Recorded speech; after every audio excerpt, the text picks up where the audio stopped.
So these are the things that we will cover today. Number one, we want to identify, how do you identify your niche and your target reader? You can't just write a book for everybody. A lot of times I get people who ask me they want to publish their book or they want to write their book, and the first question I ask is, who's your target audience? Who do you want reading this book? And I know they don't know what they're doing when they say, I think everybody should read this book. That's when I know you don't know what you're doing. Because your book is never for everybody. Your book is for a very specific target audience, and we need to figure out how do you identify that niche and that target audience. Then we're going to go into architects versus gardeners. This is a way of identifying what type of writer you are. It is a very important thing. We're going to go into the power of planning. This is something that changed my life. Once I learned the power of planning, my life was changed as a writer. Then we're going to go into the Blue Method. This is my framework that I created on how do you plan out your book and how do you structure everything. I'm not going to go into detail about it, but we'll go into it. And then again, the power of story, and then what goes after that. So let's go into identifying your niche.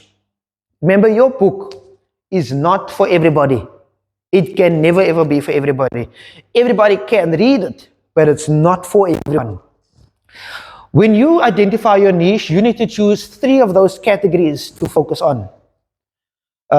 Is there anybody here who wants to share what their book is about? Their book idea is about? So we can use it as an example. Nobody? All right, let's say you're writing a book on leadership. Right, Geraldo's book was on leadership. What you have to do now is you have to identify 3 of those niches that you can focus on before you start writing. Because when you write, you need to also know how do you write. The way a man absorbs content is different from the way a lady absorbs it. The type of language you use is different. I helped a lady who was writing a book on relationships, dating. And I said, okay, first of all, are you writing to men or are you writing to women? Because the rules of dating for men is different than the rules to women. So she had to identify which gender. Then we said, okay, she said, she doesn't want to look at that. Age, which age category? Because dating for a 20-year-old is different from a 30-year-old, different from a 40-year-old, different from a 50-year-old. They're all looking for different things. Identify your age. And then also now you're going to have to identify, is it a certain stage of life or occupation or geography? She said, we'll focus on geography. For South African, because dating in South Africa is different from dating in America, dating in Spain, wherever you want to be. The rules are different. So you have to write it as you're going to write to that target audience. I saw, I do a lot of research on book marketing. And I saw this excellent marketing videos and I tried implementing it. And I realized quickly, oh no, this is failing. And I realized, oh no, that advice is very specific to the US market. It won't work in the South African market because our audiences are different.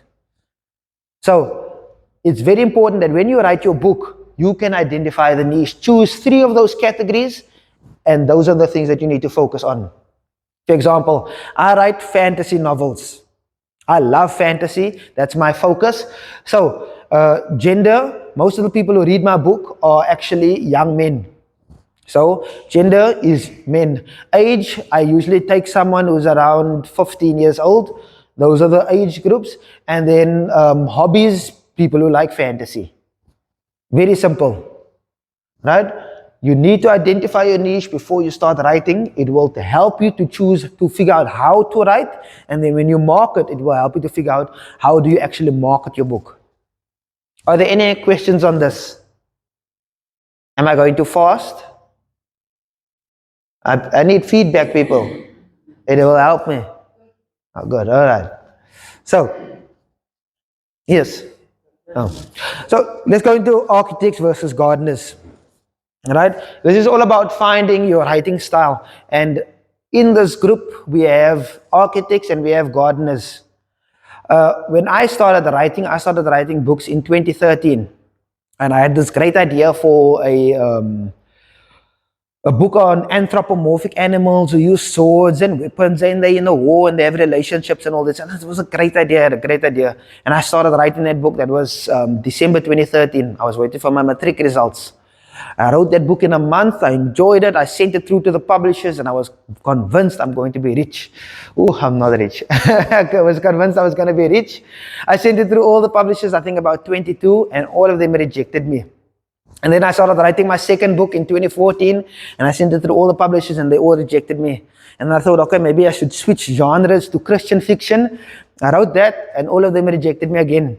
And then in 2018, 2019, I started writing my fourth book.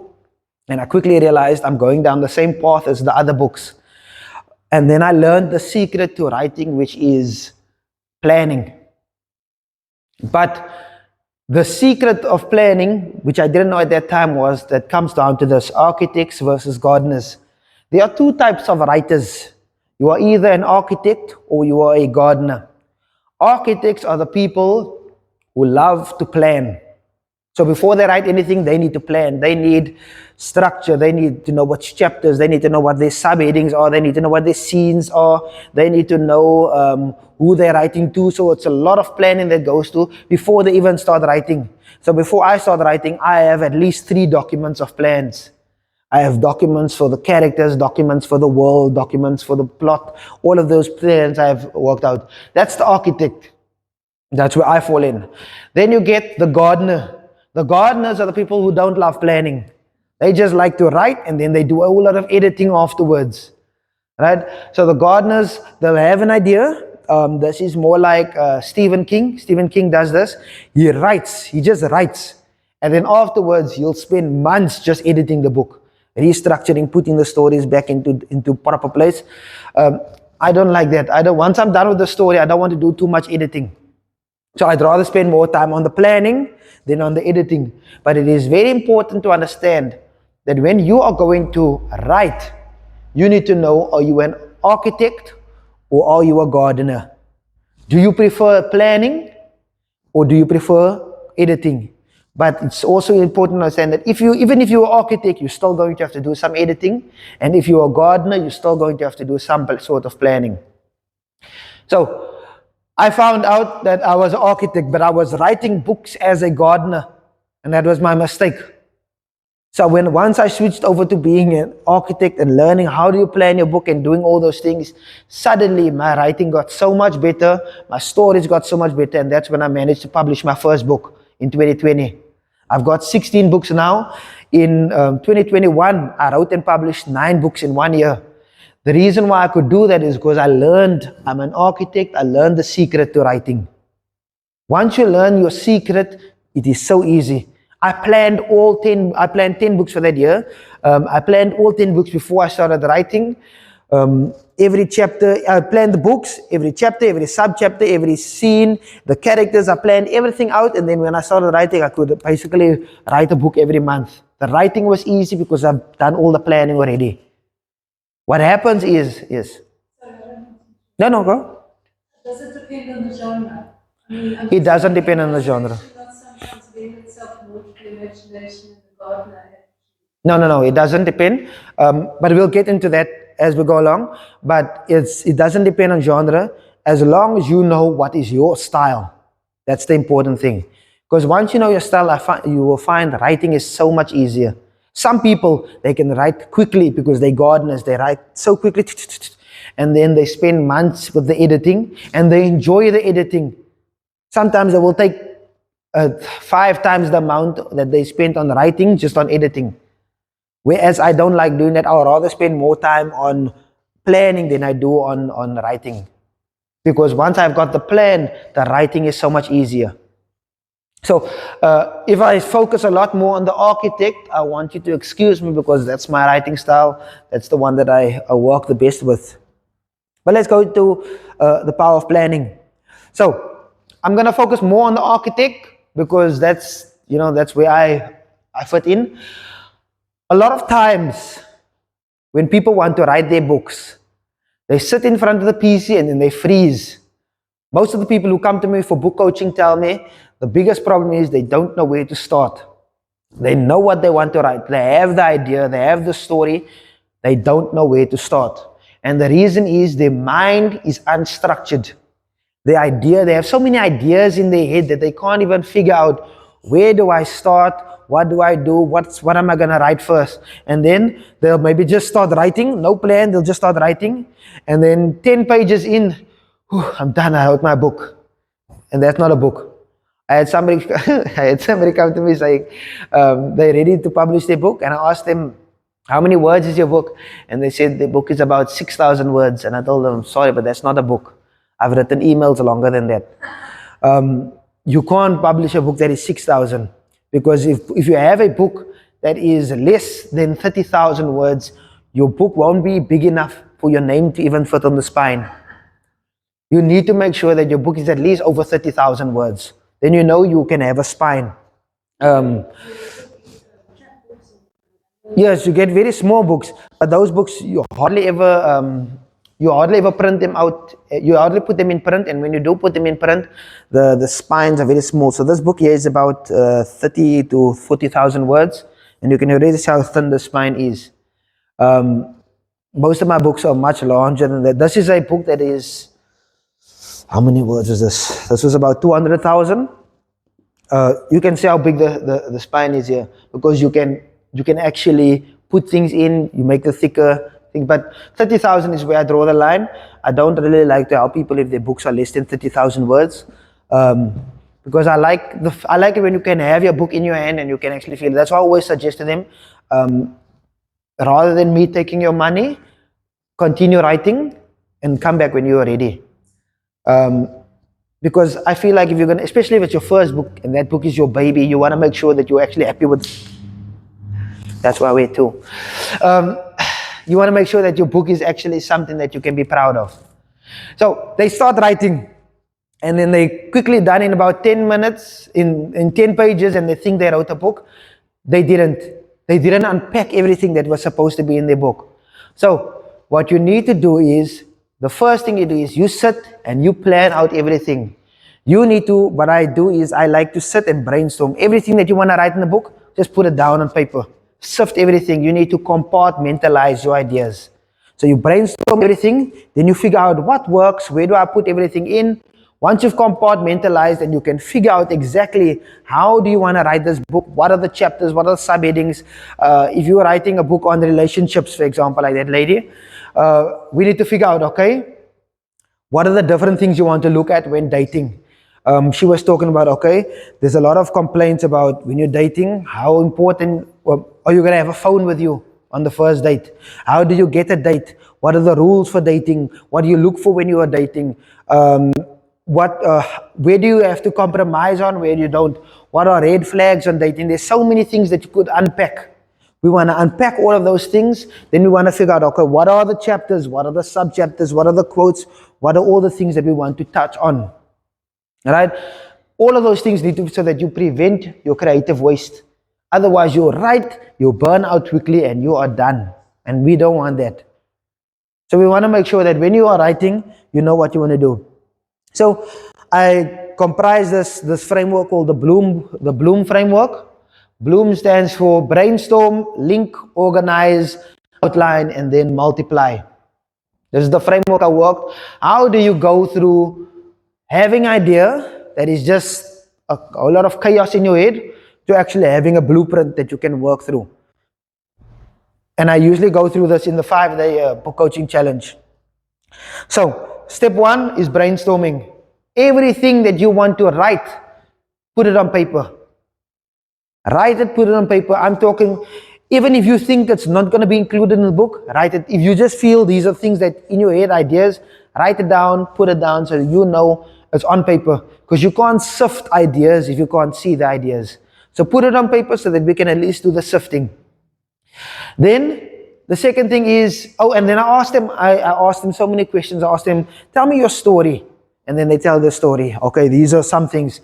What other stories do you have? Stories are very important. What other stories you have? In Patricia's case, she's writing to Christian single women. So give me the scriptures you want. She got the scriptures. What are the quotes you want? She has some quotes that she'd love to share. We want to figure out every single thing. What are the things you did as a mother, single mother? She went and she found a house, or RPG house that she could stay in. Then she found, some welfare. She did night schooling. These are all things that she made sure she had a table, and she thought that's not important, but we put it in the book because she got a table so that she and her kids could eat around the table, and that builds fellowship. Every simple thing that you think is simple, put it on paper. Brainstorming. Then from there you go into linking. Now let's link ideas, because when you link ideas, now you can figure out what is important to stay and what do we just scratch out. Some of the stuff is useless, some of them is not, some of them you can put in another book, right? So we want to link ideas. What are supposed to be in some chapters, what should be in other chapters.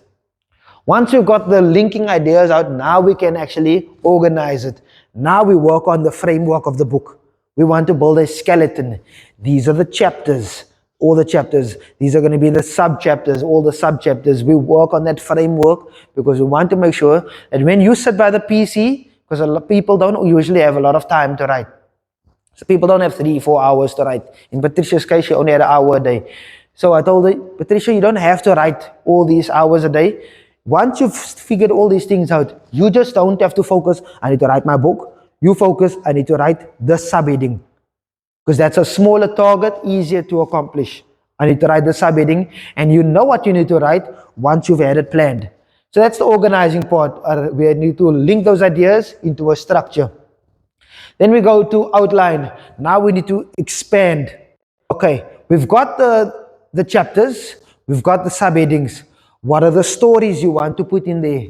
What are the examples? What are the scriptures you want to put in there?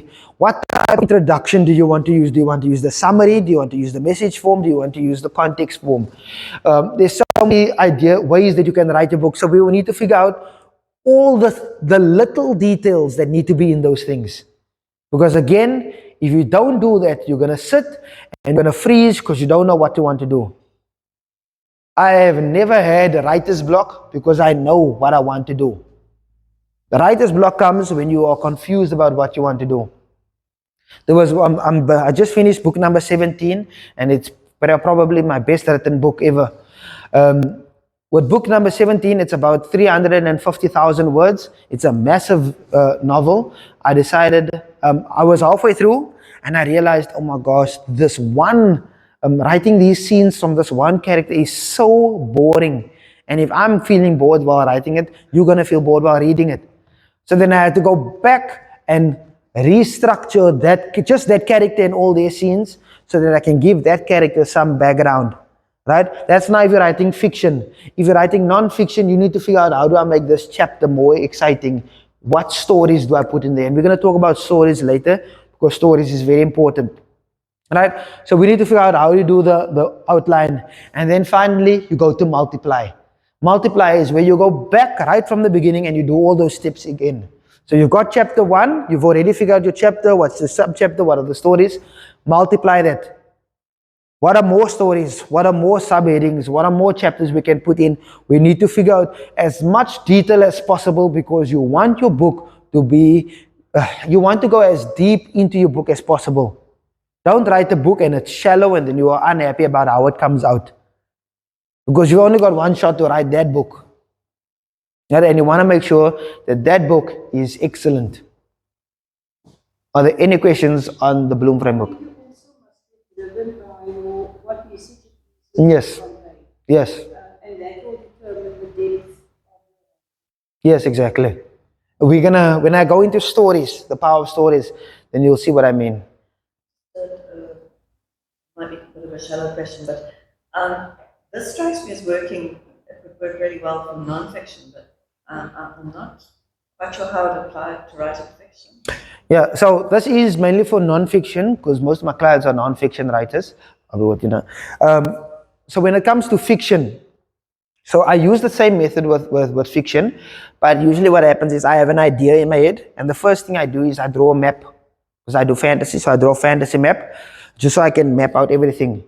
Then I have like some markers that I want to use. So I know what are the main points in the story. When this character dies, when they meet, when this major scene happens. So what I'll do is I'll plot out the major scenes, and then once I've plotted out the major scenes, then I'll diversify those into what are the smaller things that can happen, basically the side stories. that happens that builds up the world, the side stories that build up the characters, builds up the magic system maybe. Every small thing that I can put in there, I'll put it in there. So that's where the brainstorming, the linking, and the organization. So I want to put all those things. And once I've got that, now I can figure out my structure. So usually when I do a structure, I'll have chapters, and then in each chapter I want to have 4 scenes per chapter. That's how I like to work it. And I use a third person omniscient form of writing. So I like to be telling the story from top down, but at the same time, in that scene, I'm in the main character's head.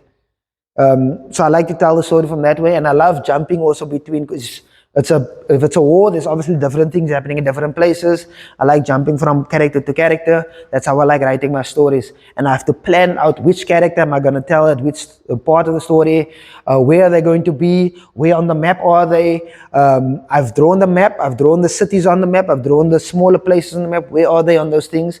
And so everything I've planned out. I might not use it exactly like this, because this is more for non-fiction.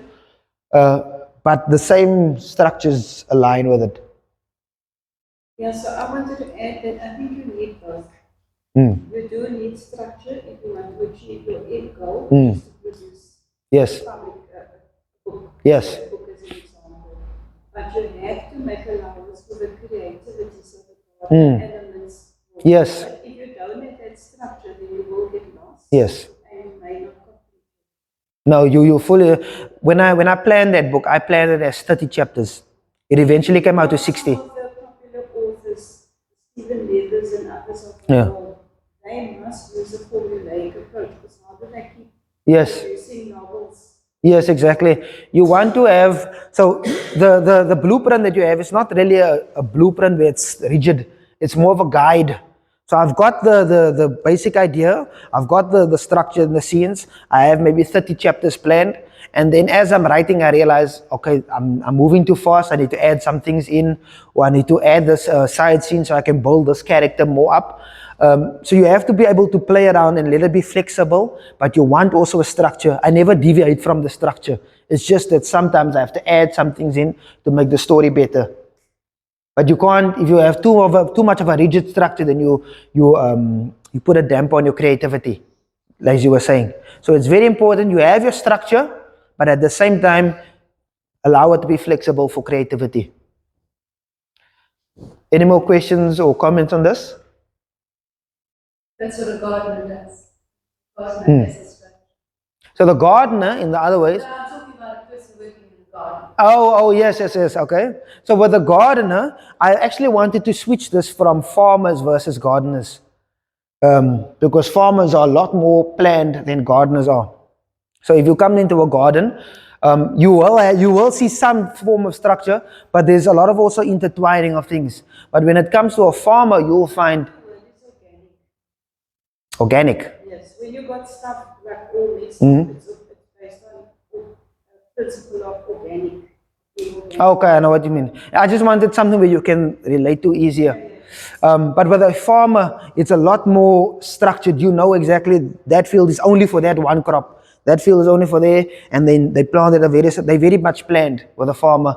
With a gardener, there's some plan, there's some structure, but a lot of times they will prune as they go, and they'll shift things as they go.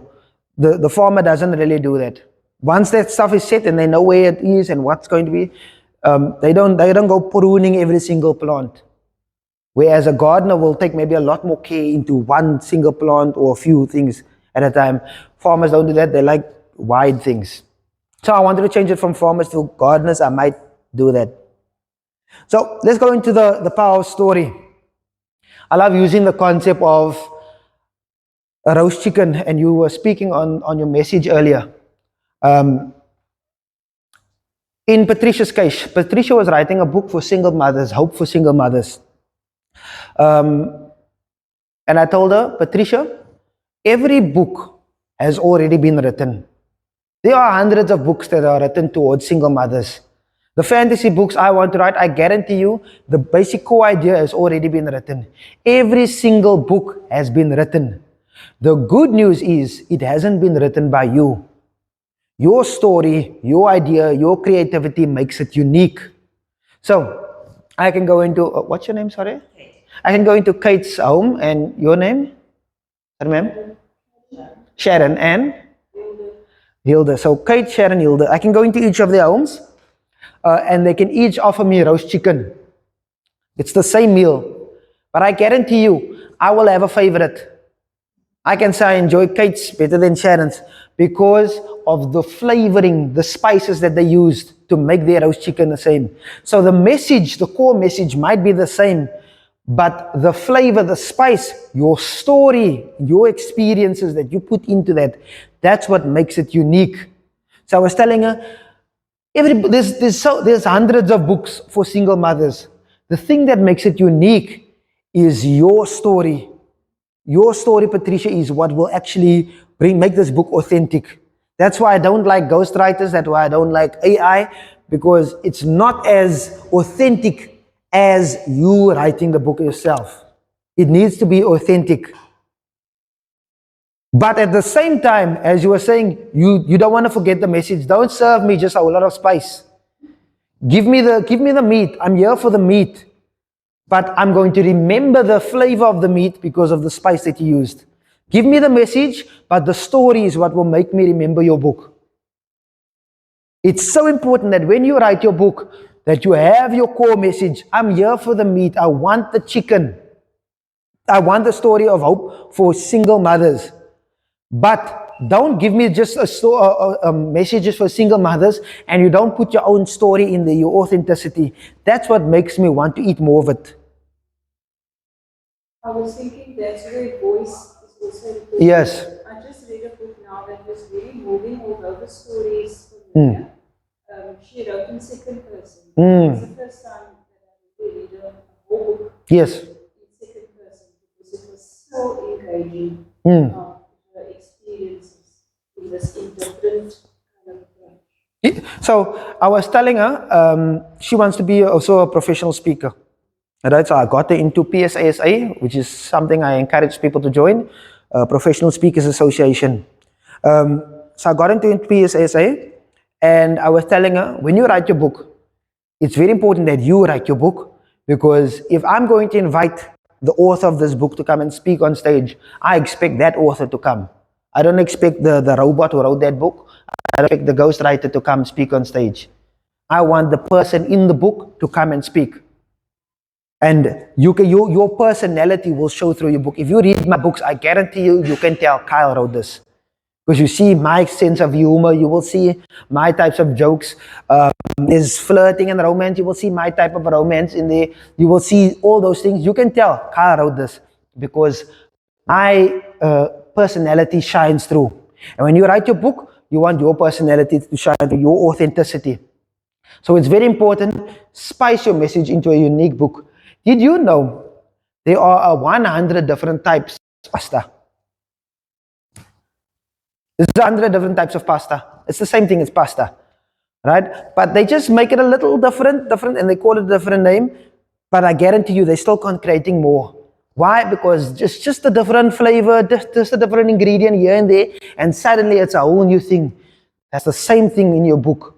When you add your story, your experiences, your voice, those things make your book unique.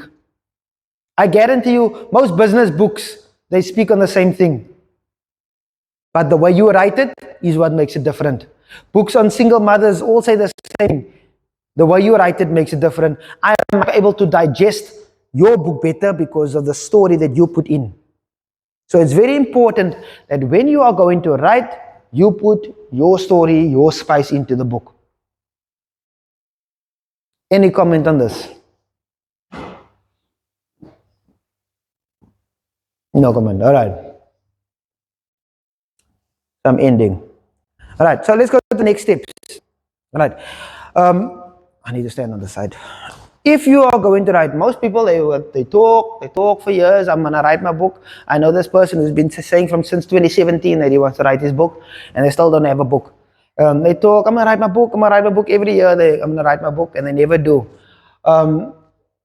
Because they don't know what to do. They don't know how to go about it because they're seeing it as a book. Well, you shouldn't be seeing it as a book. You should be seeing it as milestones. You should either see it as chapters or subheadings, whatever you can manage within your time. Because remember, let's be honest, not everybody has time to just sit for 3 hours and just keep writing.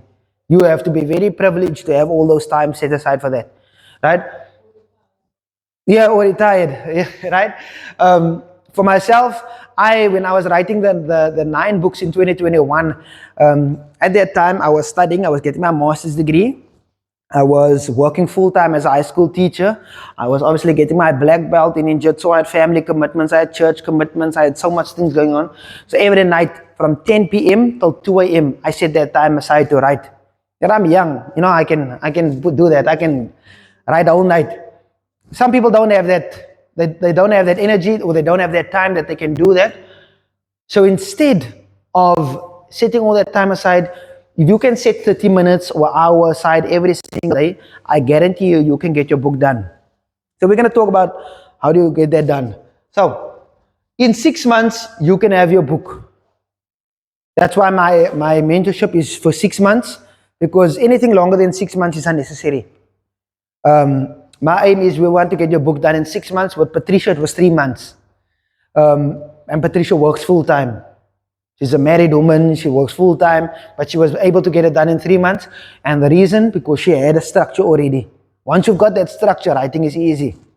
So, in 6 months, you can have your book. If you write 1,000 words per day for 5 days, every single day, and that just requires an hour of your day, you will have 5,000 words in a week. 4 weeks, you got 20,000 words a month. In 3 months, you have 60,000 words in 3 months. That's a full book. That's a full book. Right? And you don't need 20,000, you can do 30,000. Maybe your book is only needs 30,000, but 60,000 is what I do. I usually write 60,000 words in about 12, 15 days. But that's because I want to write 5,000 words a day. You don't have to do that. If you can do 500 words a day, 1,000 words a day, as long as you make sure you are writing, you can get your book done.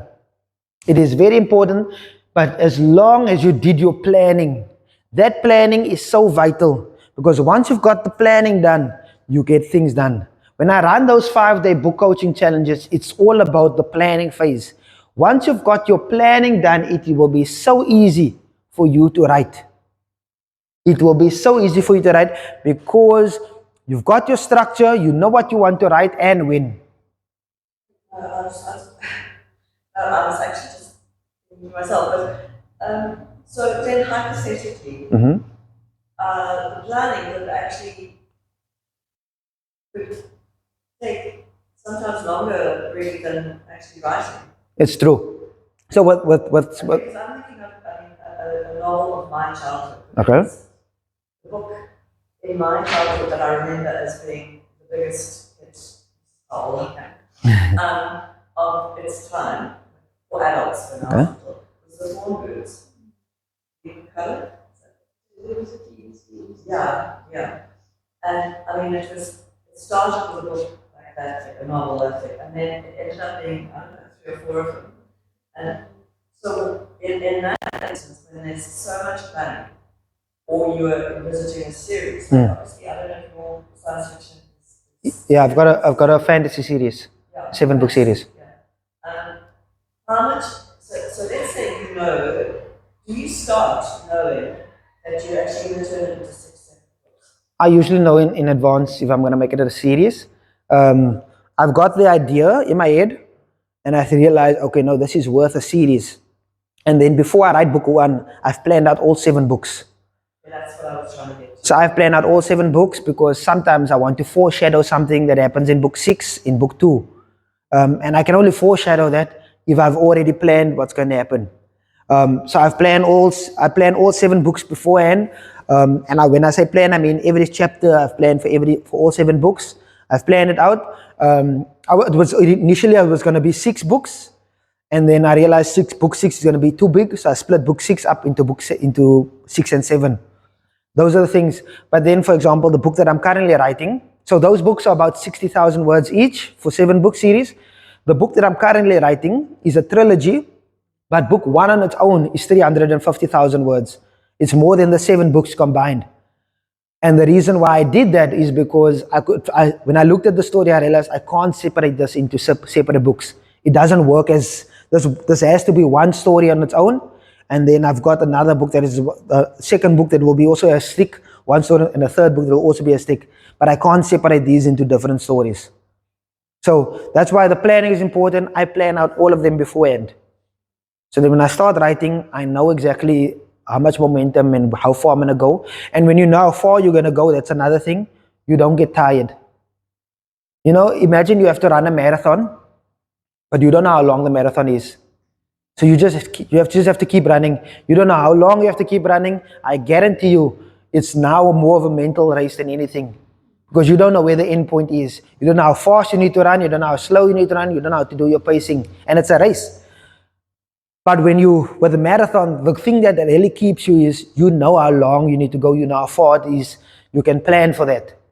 I know exactly when I'm going to start writing and by when I'll be finished because I've already figured out everything. I've planned out when I'm going to write, how long I'm going to write, and how long it will take me to get done. And I put some space in there for if life happens. If something happens and I can't write, I've got space in there for that also. But it's very important that everything happens in the planning phase. And that's what I do when I focus on the 5-day challenge. Like with Patricia, first we figure out who's your target audience. Then we go through how to do the structuring for the book. We go through the Bloom framework. We went through all of those things. After that, we did, okay, these are going to be your writing times. These are your writing schedules. This is the stuff. And the aim is, after the 5 days, if you feel you don't want to work, you have everything already, you can go and continue. I don't want to do things where I'm going to keep holding you on. But she said she likes the fact that she has somebody who can hold her accountable and keep guiding her. And after every chapter, there's editing, so that she's never ever lost. But the aim of the 5 days is we want to get this planning done. Because I guarantee you, once you have your planning done, everything becomes so much easier. Are there any comments on this? No. Then I want to give a offer. So this is my 5-day book coaching challenge. If there is anybody who wants to take part in it, you can scan there. I will tell you the price up straight. It is 7,500 Rand because my time is valuable. So I charge money for my time. I did it first with 10 people for free, then I went up to 1,000, then I went up to 3,000, then I went up to 5,000, and now it's 7,500 Rand. But I will eventually plan on going to 10,000. But my offer for the library is, if you do want to take it on, you can pay today and you can get it for 3,000 Rand.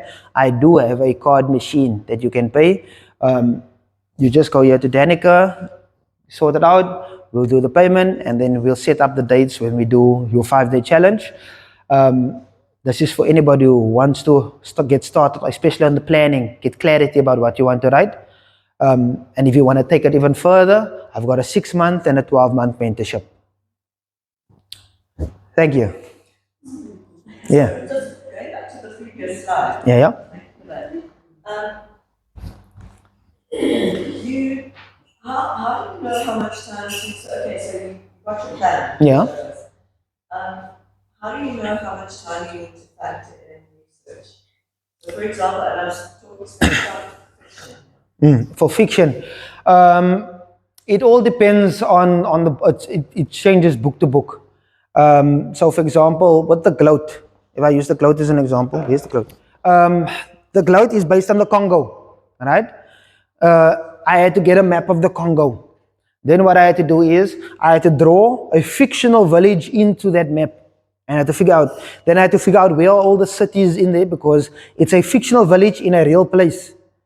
So I had to do all of those things. Then I had to figure out what is the language of Congo. What do the Pygmies speak?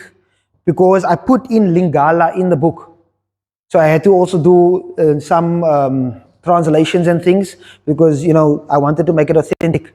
I had to figure out, okay, what are the what kind of animals do you find in the Congo? What are the different types of plants? Because this is a science expedition team that is going, and there's a botanist there. He needs to know what's the type of plants in there. What are the scientific names?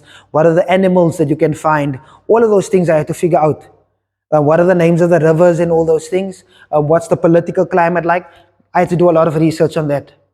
When it came to my fantasy world, because it's fantasy, I don't have to do a lot of research, but I do have to do a lot of planning with regards to the magic system. What are the rules of the magic system? What are the powers? What are the things that they can do? I had to draw my own maps. I had to figure out the cities in the maps. I had to figure out what is the weather like in this area? What is the climate like? What are the cities